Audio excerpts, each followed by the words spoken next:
Music in the Middle Ages. Music in a period where innovation may not have been at its highest. But music did manage to make very big leaps forward. Let's delve into it. We're taking it back to the 9th century in medieval Europe. What were the styles of music in the Middle Ages?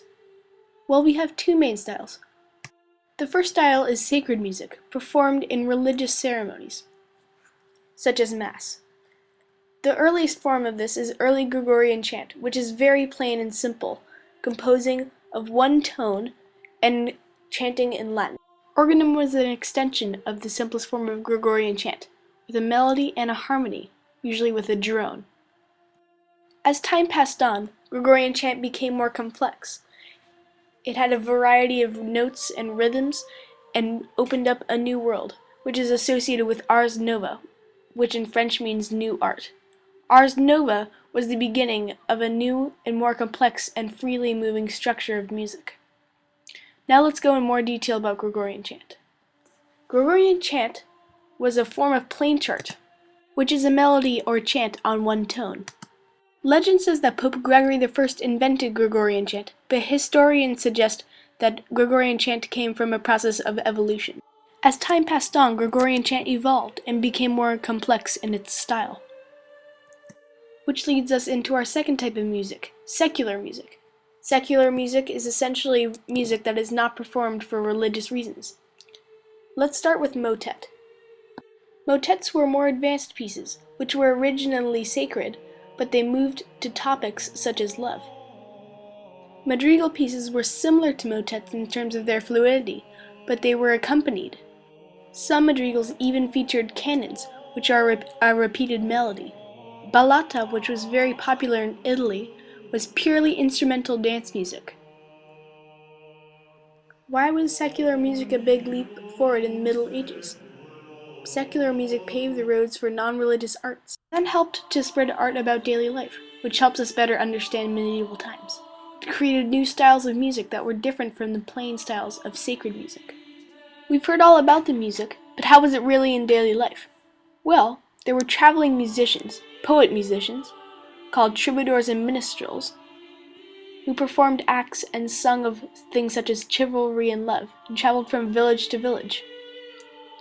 Musicians for the higher class and nobles were called trouvères.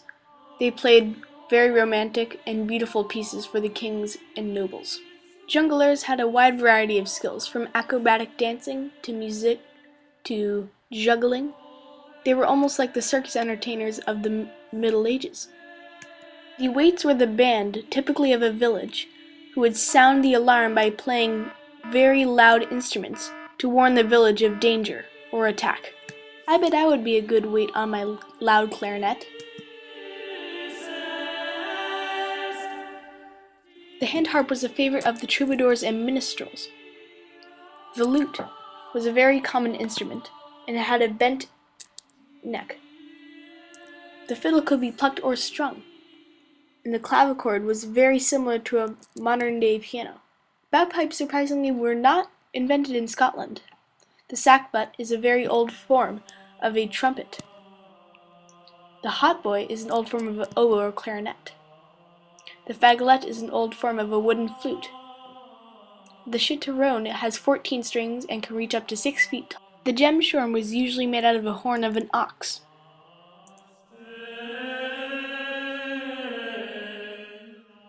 Georgian chant, the earliest form of medieval music, came from Roman and Gallican religious chant. Various Arab and Muslim influences, such as instruments and songs, may have come through the Crusades.